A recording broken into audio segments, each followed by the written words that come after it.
নমস্কার বন্ধুরা, আশা করি সকলে ভালো আছেন।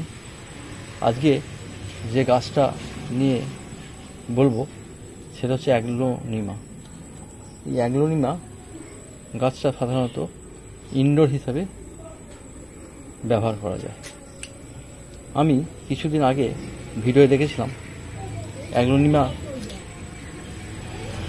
একটু পুরানো হয়ে গেলে এই টবের মধ্যে সাইডে নতুন নতুন গাছ বেরোয় সাইডে।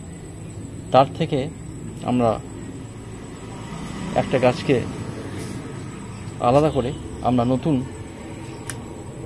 টবে বা পলিব্যাগে মাটি মিক্সিং করে মাটি দিয়ে আমরা সেটা প্রতিস্থাপন করতে পারি। প্রতিস্থাপন করার পর অল্প রোদে এবং অল্প রোদ ছায়ার মধ্যে রাখতে হয়। বেশি রোদ হলে গাছটা ক্ষতিগ্রস্ত হয়। এক্ষেত্রে টবের জন্য মাটি তৈরি করে নিতে হবে।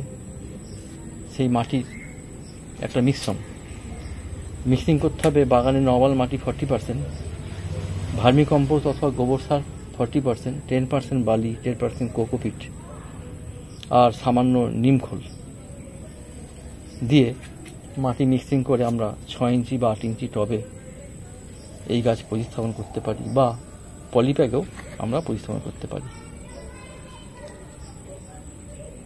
এখন এই গাছের গ্রোথ খুব ধীরে ধীরে হয় এবং অল্প রোদ ছায়া রাখার ফলে আলো বাতাস রোদ ছায়ার মধ্যে এই গাছের কালার খুব ভালো আসে।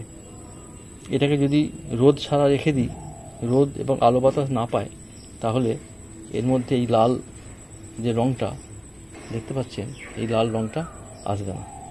এই লাল সবুজ যে ছাপ, সেটা সব সবুজ হয়ে যাবে। সেই জন্য এটাকে রোদে খুব প্রয়োজন।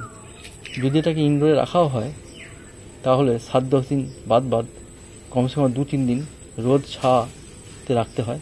অল্প রোদ আলো বাতাসে রাখতে হয়। রাখলে এর গ্রোথ নর্মাল থাকে, এর রঙও নর্মালভাবে হয়। এইভাবে সুন্দর এর পাতার মধ্যে লাল সবুজ দাগটা পাওয়া যাবে।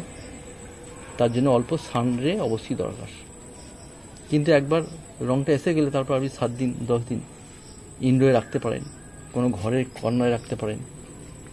সেক্ষেত্রে টবের মধ্যে আমি দেখেছিলাম আগের ভিডিওতে, টবের মধ্যে নিচে হোল করে তারপর তার মধ্যে কিছু হালকা পাথর বা টব ভাঙা দিয়ে হোলের মধ্যে তারপর মাটি দিতে হয়। মাটি দিয়ে সেই টবের নিচে আর একটা ট্রে রাখতে হয়, ট্রে, যাতে জল দিলে জল আপনার ফ্লোরের মধ্যে বয়ে গিয়ে কেউ অ্যাক্সিডেন্ট হয়ে পড়ে না যায়, তার জন্য একটা নিচে প্লেট রাখতে হয়। সেটা আমি দেখেছিলাম আগের ভিডিওতে। আর এর ক্ষেত্রে সার 1 মাস পর এর মধ্যে সার আমরা একটা মিক্সিং সার তৈরি করে দিতে হয়। সেটা হচ্ছে ভার্মি কম্পোস্ট, নিমখোল মিক্সিং করে এটাকে আমরা 3-4 চামচ এই গাছের গোড়ার চারিদিকে দিয়ে একটু খুশে দিয়ে একটু হালকা জল দিয়ে দিলে এর গ্রোথ খুব ভালো হয়। এছাড়া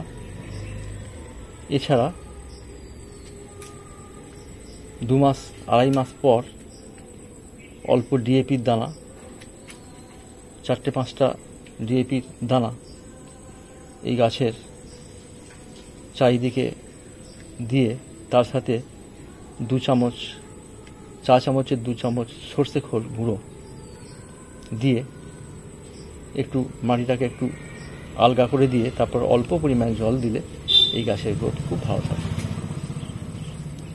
তারপর আরও 2-2.5 মাস ছেড়ে দিয়ে তারপর আবার সার প্রয়োগ করলেই হবে। আর ফাঙ্গাসের জন্যে এর নিম অয়েলটা খুব বেস্ট। 3 ml নিম অয়েল যদি 1 লিটার জলে মিক্সিং করে স্প্রে করা হয়, তাহলে গ্লেজ খুব ভালো থাকে, এই পাতার রং এবং গ্রোথ খুব ভালো থাকে, ফাঙ্গাসের পরিমাণটা থাকেই না। এই ছিল আজকে আমার অ্যাগ্লোনিমা গাছের পরিচর্যা, কেয়ার যদি আপনাদের ভিডিওটা ভালো লাগে অবশ্যই সাবস্ক্রাইব করবেন।